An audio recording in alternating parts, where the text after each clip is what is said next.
Hello, Scott. Sorry I didn't get to see you here at the home inspection. I'm just wrapping things up here. I thought I'd walk you through the pictures that we're taking. Just a nice cover shot of the front.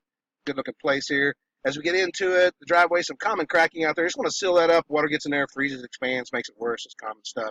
Starting over on the left-hand side of the home, if you're facing the front door, we've got a tear in the screen up here, and I got a bat flying around up there in the attic, and some bat droppings too. So we're going to get that corrected, of course. Screening around the crawl space fence, some of that's breached. So I'm sure we're getting critters in through there as well. So we'll get that sealed back up.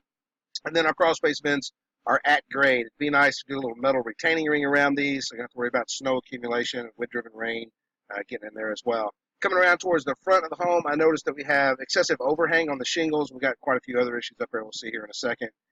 Front porch, there's been some patching and repair work there, common cracking stuff, no big deal. Walks look good. Hose bibs all on the outside, working okay. Don't have any issues there. Carport area, little ding at the gutter, and you can see we got a negative fall back away from the downspout here, so we want to get that corrected, of course. And then we're not ground fault protected anywhere. The bathroom in the hall has a ground fault receptacle, but you'll see here in a minute that it's wired backwards and doesn't trip off when I test it. And then we're not ground fault protected on the outside, and we're missing the weather cover there as well at the carport. We have been treated for termites in the past. I got drill marks. Little crack right here. We have a steel lintel across this door, and that expands and contracts with the weather, so it's common to get those little cracks. But we want to keep it sealed up like it is there. And then that is not an exterior grade door. You can see the moisture damage is starting on it, so you might want to upgrade that at some point. And then inside, we got some wiring running on the outside of the wall, not ground fault protected there either, so I noted that as well. And coming around the other side, a little paint here and there wouldn't hurt where you got bare wood. Walk at the back looked good. The deck back there looked pretty good. It is nailed to the post. You like to be bolted, but we're not 10 foot in the air, so I'm not overly concerned. Looks like it could be restained. It's sealed. Get some more life out of it. Gas meter, I didn't detect any leaks anywhere. Dryer vent looked okay as well. Meter base and weather head looked good up top. And then we're really flat all around the home. Our crawl space is flooded out. I couldn't get in there. There is a sump pump in there, but it's not on, not working. So anything we could do to kind of correct that grade and get the water to flow away from the home, better off we would be. The AC unit, I had a 20-degree difference between supply and return, which is really good. I don't see a name brand on it or an age. It's obviously got some age on it. Looks like a lot of the fins here are bent over on the coils, and then it's pretty dirty as well. Running nice and quiet, and again, cooling real well. Our Freon lines are nicely insulated, and then you see a lot of the debris and dirt, so just want to get it cleaned out. And a nice safety disconnect behind the unit as well. Other hose bib there at the back was fine. Again, we're not ground fault protected, missing a weather cover. And then here's our crawl space completely flooded out. I shot you a little video of that as well, so I couldn't get in there. There's a clean out at the back for our main drain line. That's real nice and handy to have. And I'm getting up on the roof.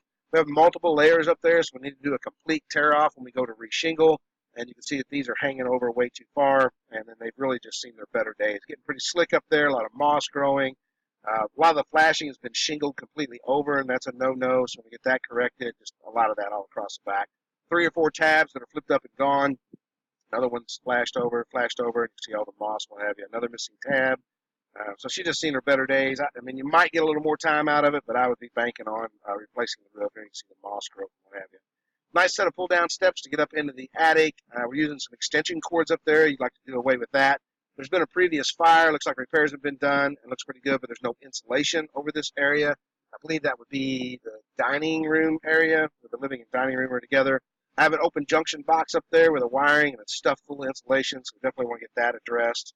Again, you see some of the charring there, and you see some of the bat droppings here and here as well. Insulated fairly well. This is fiberglass under that in the pink, and then blown in cellulose on top of that, so I think we're okay there. Some more bat droppings.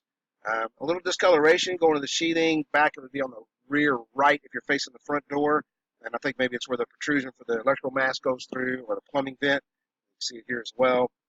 Got a leak there. And then I would get some kind of screening or something over this where the pull-down steps are, because that's allowing birds and bats and what have you to get up in there as well. I didn't get a picture of it, but I have 2 obvious leaks up there. I got a video for you where the insulation's wet, so we do have an active roof leak going on. 65 degrees at the return and 45 at supply, so that's your AC working just fine. 40-gallon 2011 GE on the water heater electric outfit was working okay.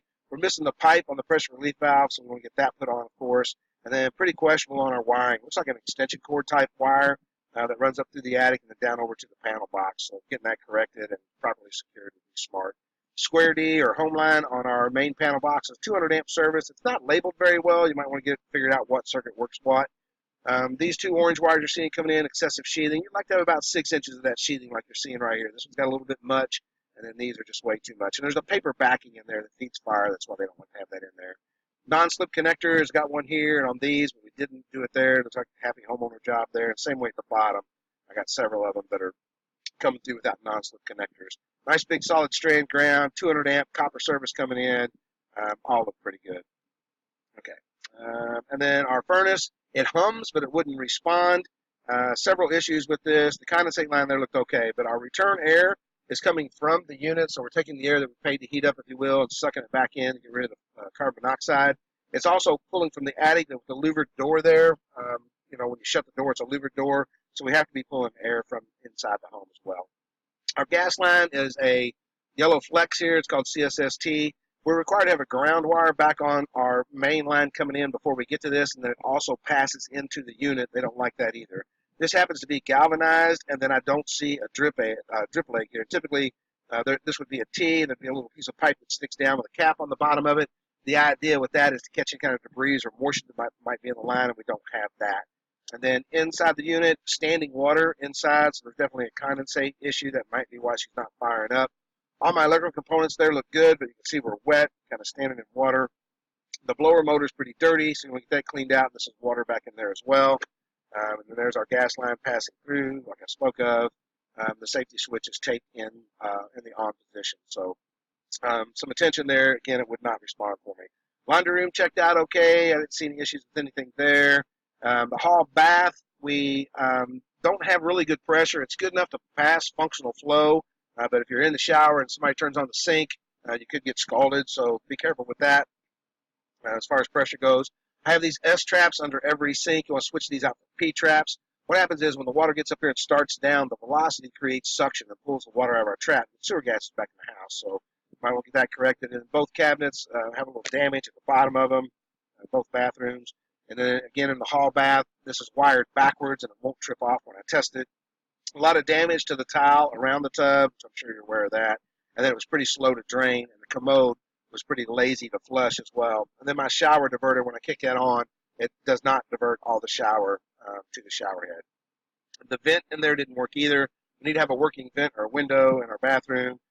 It wouldn't flush for me the first time. The second time it did, you have to hold the handle down to make it flush. It was kind of a slow, lazy flush, if you will, so I might want to have that checked out.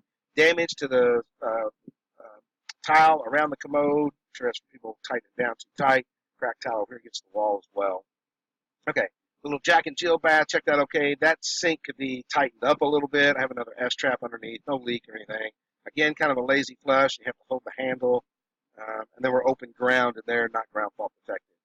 And then this would be the left front bedroom if you're facing the front door. No smoke detectors anywhere. We definitely want to get carbon monoxide smoke detectors in the home where they belong.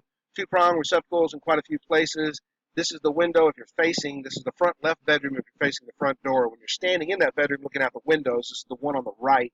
And it's pretty loose in the frame, and when you open it up, it just falls back down. So some adjustments there. That light didn't come on in the closet there in that bedroom either. And then the rear bedrooms, both those checked out okay. No door on the right rear bedroom if you're facing the front door. Two-prong receptacles again. Hallway, missing the register cover on the ductwork there. Living room and dining room were nice. Two-prong receptacle again, missing a cover plate. And then the lift arm, this is the window on the left. You see them at the end of the patio here. That lift arm is broken off, and so probably get that repaired. And I got the same thing in the kitchen. One of those is missing. The vent hums, but it does not respond for me above the stove. Stove and oven both responded for me. Dishwasher went through a cycle. I do have water here, but the ice maker doesn't have any ice in it, so I really couldn't test that. Again, we're not ground fault protected there in the kitchen. Good pressure there. Again, S-traps underneath. And then ground fault receptacle, and that's powering the dishwasher. And then you can see the lift arm on the window at the left, and the kitchen is missing as well. Main water shutoff is to the right of the hot water heater if you can shut down everything real quickly. So that is your report. It'd be nice to get back up here and take a look at that crawl space, so let me know when that can happen. Even with the weather forecast, I don't know how quick that's going to take place. So once you get through this video and through the report, if you have any questions, just pick up the phone and give me a call. I wish you many happy years in your new home.